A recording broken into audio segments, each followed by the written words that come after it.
help coordinate all this, so she was an absolute godsend to help me get this together. We also have Representatives McKenzie, Representative Johnson, and Representative Wright, so we thank you for coming. All right, thank you. Jesse Mayshark is the co-founder of the Compass. He is an outstanding moderator, and I am going to turn this program over to Jesse to moderate this forum. Thank you, Jesse. All right, thanks a lot, man. Outstanding moderator. I don't know what that even means. To be especially moderator. Okay, thank you all so much for being here. Thank you to our legislators for joining us. We did invite all of the members of the Knox County delegation. It's a busy time of year. Some of them were not able to be here, but we're happy for those who did join us. And I know that at least 3 of our panelists have a hard out at 10 a.m. So we're going to have a full hour here with this full panel, and then after 10 o'clock, we'll see who's still here and who wants to keep going. But to get us started, and I think you all can share your microphones here on the table. Maybe if we could just start at this end, go down to the far end, identify yourself, say what district, where it is that you represent, and if you could each name one bill, one piece of legislation in particular that you are working on this session. It doesn't have to be one of the big ones in the headlines. We're going to ask about those, but just let us know what you are personally working on. We'll start right here with Representative Dave Wright.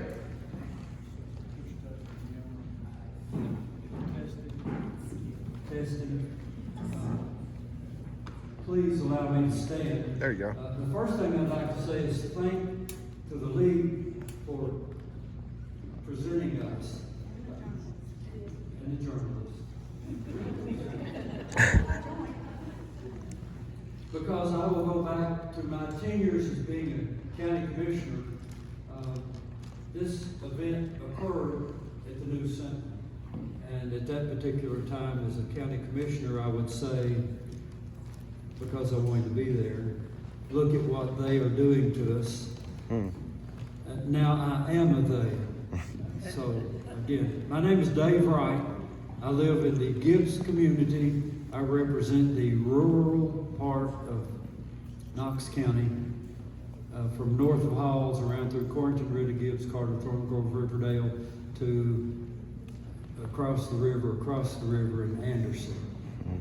Let me reserve my right to talk about a favorite bill. Let me think about that.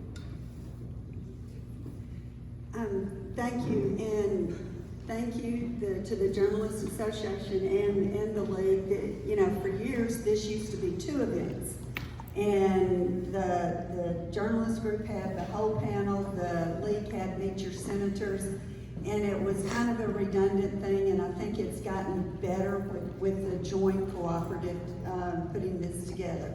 And I do apologize, the dental hygienists are also meeting. They meet this time every year, and we're missing the first hour plus of it to be here with you, and we promised them we'd get there for the last 45 minutes. So that's why we got to scoot out the door. Becky Massey, I'm in the state senate. And I'm not going to sit there and explain all my district, because Senator Briggs and I, we look at that we serve all of Knox County. I just happen to have 3 times more square miles than he does. And I touch 6 of the 8 counties that Knox County touches. But I'm in District 6. I'm honored to chair the Transportation Committee and then serve on the Health Committee. But probably my #1 bill that I hope to get across the finish line, which means funded this year, is my Promise and Futures. We started it last year, and child care is one of the biggest issues challenging our state. There's about a $2 billion economic loss because of lack of affordable, accessible, quality child care. And a few years ago, I sponsored a bill that did a deep dive looking at the child care issue. And so as a result of that, we came up with this Promise and Futures bill, which is similar to the Tennessee Promise, but what it does is after individuals can receive their child care supplements and basically the grant scholarships, whatever are available, this would pay the last dollar for this child care, early education, It's, you know, right now, we met with the school board yesterday, and one of the things they talked about is we need to, you know, what was it? A large percentage of a child's brains develop by age 5. And so we need to make sure that it is a quality childcare. So we're working right now with the Department of Ed to develop some metrics to make sure that it is quality.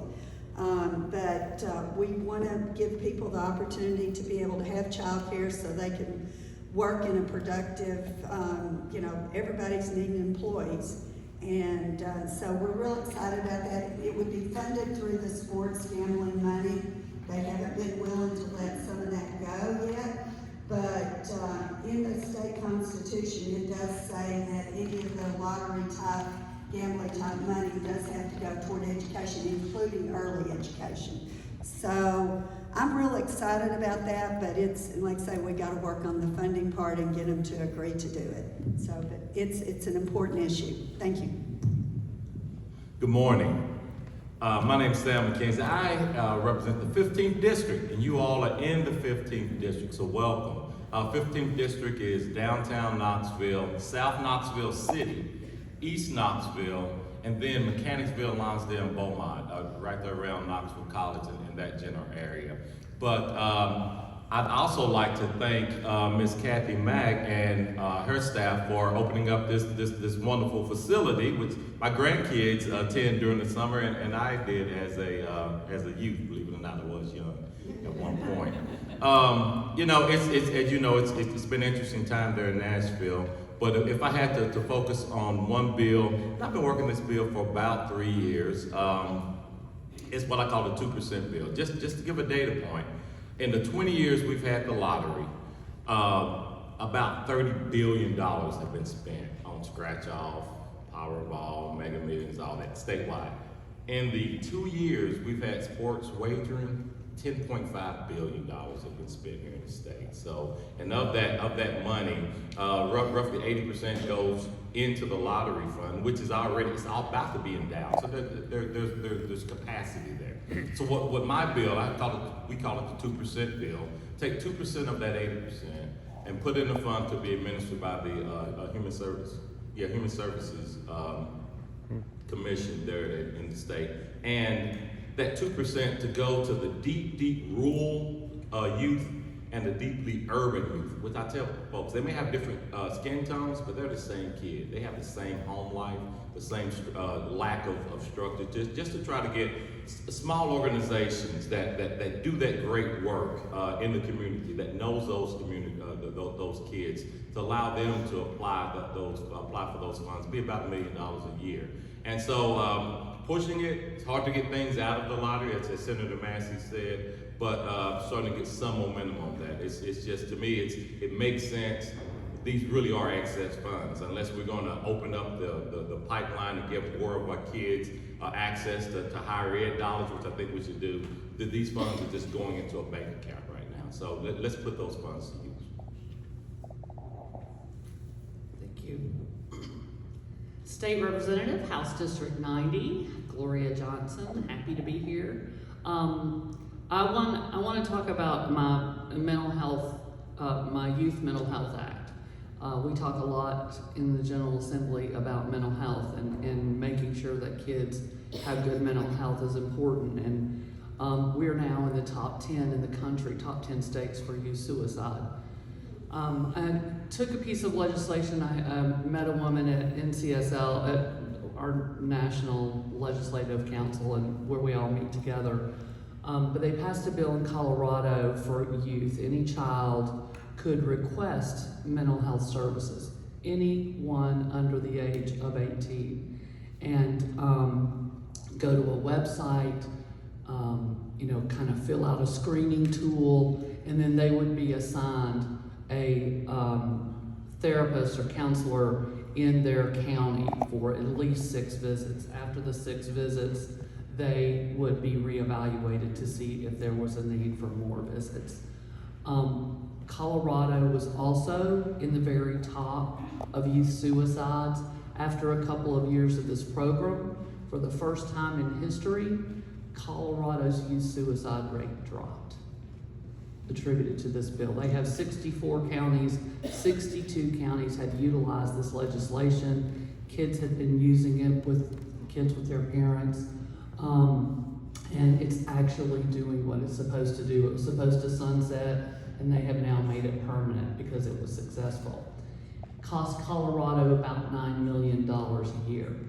We have the Youth Mental Health Fund, $250 million that they put in a trust fund to use the interest for mental health each year. To my knowledge, that interest money has not been used for mental health yet in our schools. It may have been as of at the end of last session, it hadn't. I will check to see, but the only amount of money that had been used so far was to pay, as of the end of the last session, was to pay the financial managers of the plan. So the interest from that Youth Mental Health Fund would actually come very close to funding this plan.